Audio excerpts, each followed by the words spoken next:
Welcome back dito sa channel natin. Pupunta tayo dito sa Mandaluyong area. Isang mega project ang itatayo dito sa may Pioneer Street, ang The Observatory. At bago pa tayo pumunta doon, madadaanan natin yung location ng dating Robinson's Forum na dinemolish na at tatayuan ng bagong development.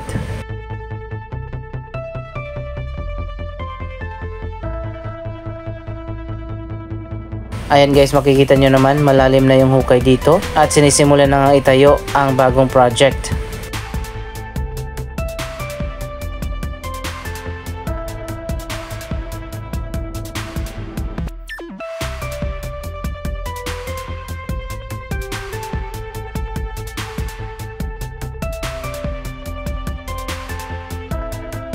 Over the years, marami na rin mga bagong development dito sa may EDSA Mandaluyong area. Mga bagong residential condominium ang nakatayo na dito at meron pang kasamang mga shopping center katulad ng Light Mall, Light Residences 1 and 2, Fame Residences, Avida Towers at Pioneer Woodlands at marami pang iba.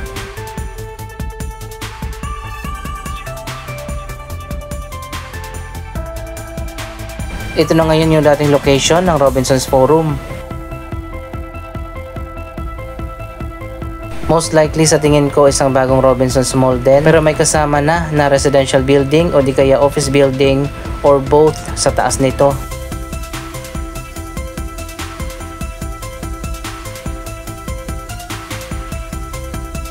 Pero may nakita tayong design o render online na isang upscale mall ang itatayo dito at may 4 na office tower sa taas.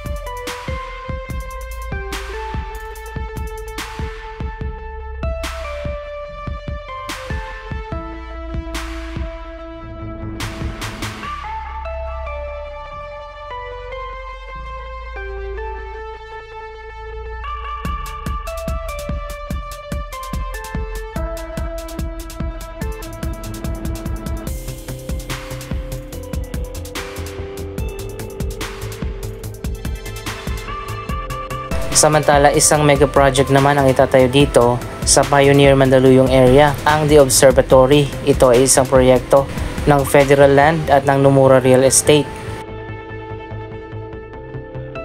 Ang grupong ito ang developer ng Seasons Residences, pati na ang bagong Mitsubishi Mall na nasa Uptown Bonifacio.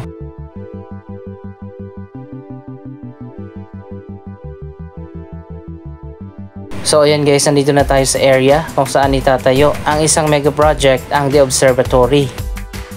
Napakaganda ng proyektong ito na overlooking din sa Pasig River.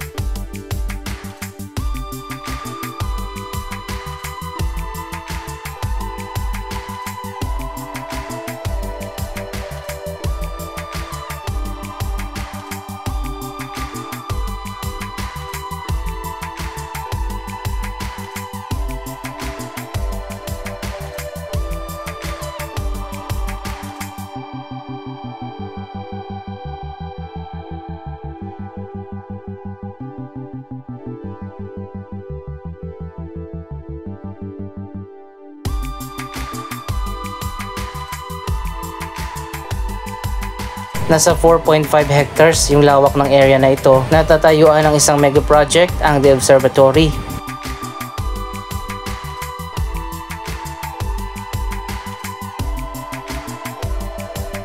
Isang mixed-use development na magtatayo ng 9 na buildings na may kasama pang shopping center.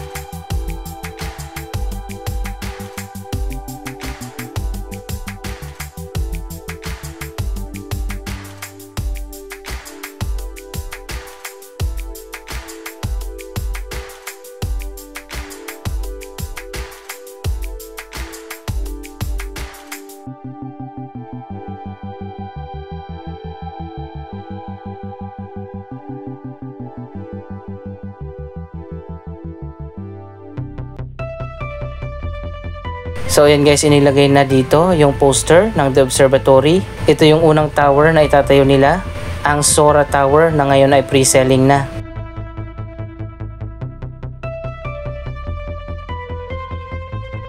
Malapit lang ito sa Robinson's Forum area na pinuntahan natin kanina at sa Boni Station ng MRT. Gaya ng sinabi ko kanina, malawak yung area na tatayuan ng mega project na The Observatory. Sa likod naman yan ay Pasig River na. Mukhang maganda yung location na napili ng Federal Land. Kapartner ang Japanese real estate company, ang Nomura. Abangan natin ang mega project na ito.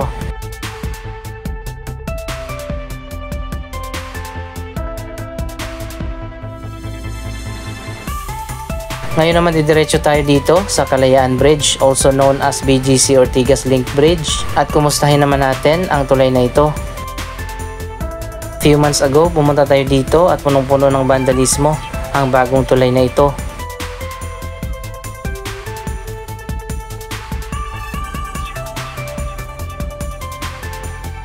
Mukhang ganun pa rin, makikita naman natin. Meron pa rin mga vandalismo dito sa tulay at sa tingin ko mukhang naging worst pa ang sitwasyon dito.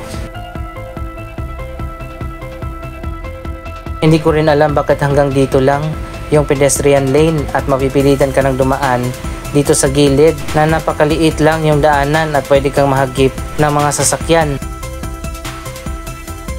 Makikita nyo naman kung gaano kaliit lang yung dadaanan ng mga pedestrian. Delikado pag na-outbalance ka. Yung mga vandalismo na nakita natin ilang buwan ang nakaraan, nandito pa rin. At mukhang hinayaan na lang at hindi na nilinis o pininturahan pa ang tulay.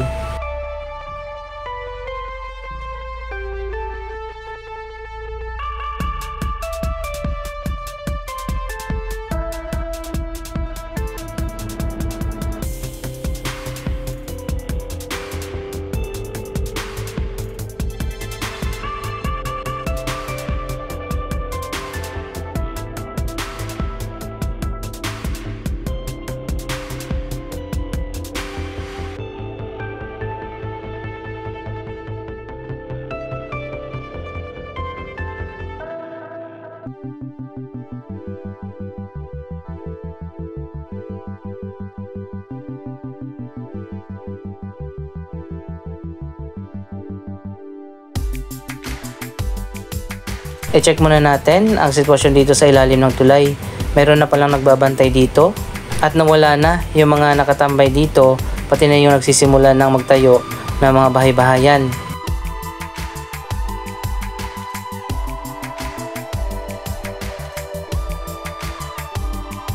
Malinis na dito ngayon at meron nang nilagay na basketball court.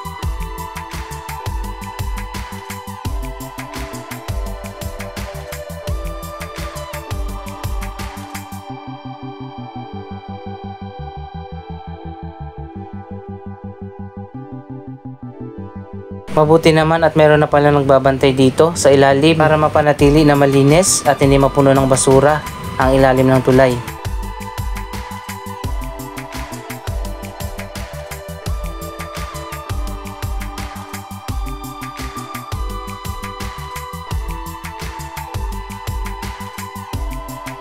Medyo mataas din yung hagdan na paakyat sa tulay. Dito ka rin dadaan kung gusto mong lumipat papunta sa kabilang side.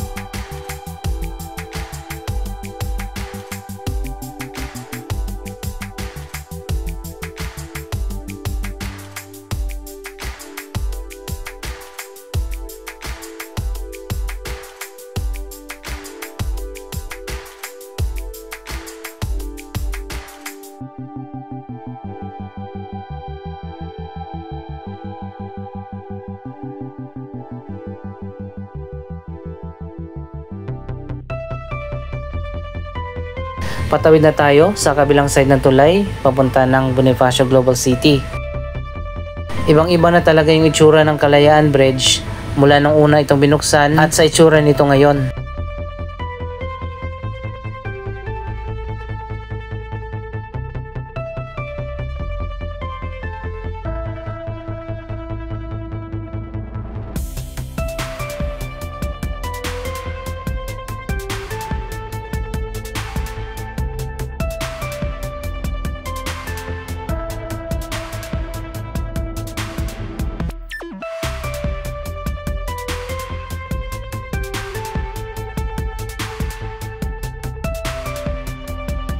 Medyo malinis ang bahaging ito ng Pasig River. Wala kang makikita ng mga basura, pati ng mga water hyacinth. Doon lang sa bandang Maynila yung maraming ganon.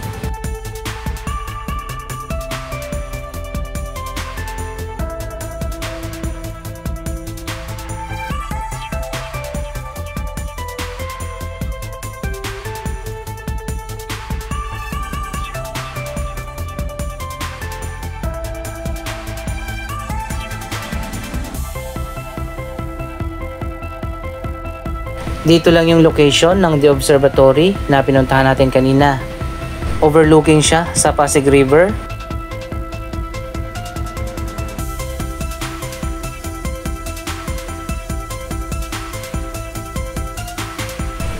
Grabe, malala na yung vandalismo dito sa Kalayaan Bridge. Mas malinis pa yata yung tulay dun sa may Quiapo.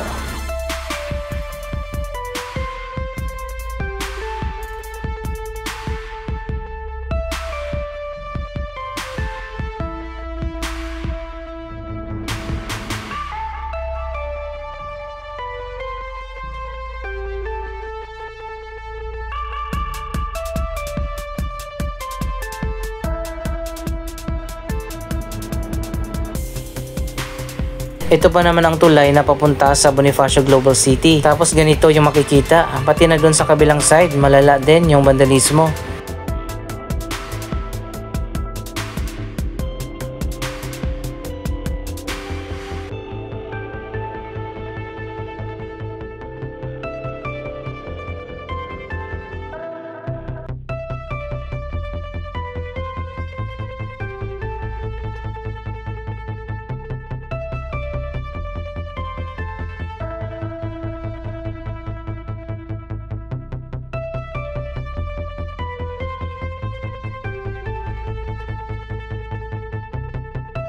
Pati yung mga signage dito, hindi rin nakaligtas sa vandalismo. Katulad din dun sa kabila, hanggang dito lang yung pedestrian lane. At kailangan mo nang bumaba dito sa ilalim. Kung gusto mong maglakad hanggang doon, kailangan mong dumaan dito sa maliit na semento sa gilid.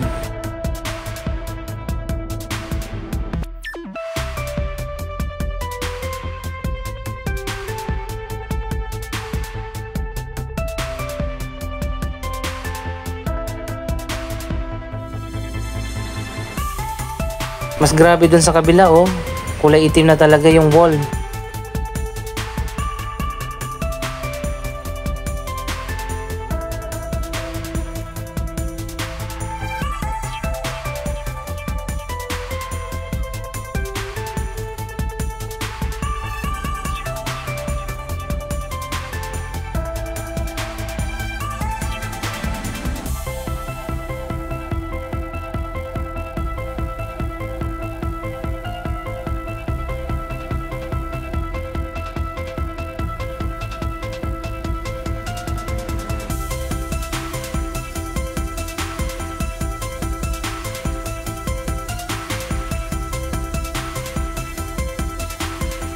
Hindi lang pala vandalismo yung makikita dito, pati na rin basura.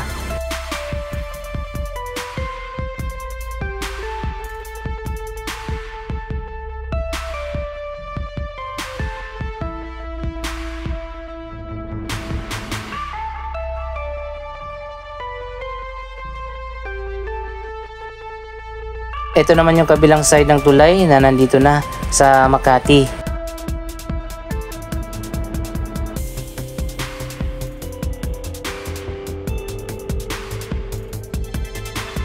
Pati pala dito sa gilid ng tulay, pati na sa ilalim, hindi rin pinalagpas ng vandalismo.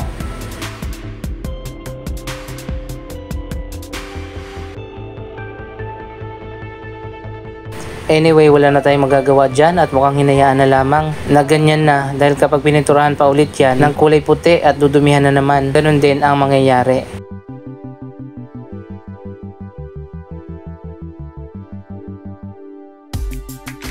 Nasa kabilang side ng river, dyan sa area na yan itatayo yung The Observatory.